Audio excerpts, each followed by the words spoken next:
সুদানে ভয়াবহ গণহত্যার প্রমাণ গোপন করতে মরদেহ পুড়িয়ে ফেলছে আধা সামরিক বাহিনী র্যাপিড সাপোর্ট ফোর্সেস তথা আরএসএফ। চিকিৎসক সংগঠন সুদান ডক্টরস নেটওয়ার্ক জানিয়েছে, পশ্চিম দারফুরের এল ফাশের শহরে শত শত মরদেহ পুড়িয়ে ফেলা বা গণকবরে পুঁতে ফেলার মাধ্যমে অপরাধের চিহ্ন মুছে ফেলার চেষ্টা চলছে।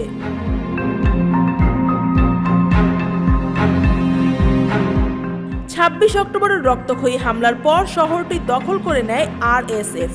এরপর থেকে নিখোঁজ মানুষের সংখ্যা দ্রুত বাড়তে থাকে। আন্তর্জাতিক অভিবাসন সংস্থা IOM জানিয়েছে, শহরের 2.5 লাখ বাসিন্দার মধ্যে অন্তত 82,000 মানুষ বাস্তুচ্যুত হয়েছেন। তাদের অনেকেই পথে প্রাণ হারিয়েছেন খাবার পানির অভাবে বা গুলিবর্ষণে।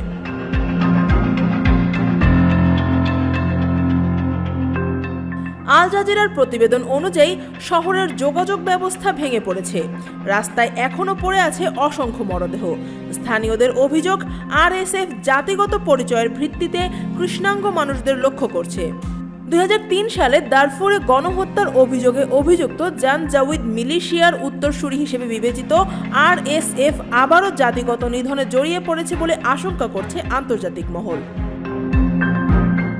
আফিয়া আক্তার, ঢাকা ওয়াচ।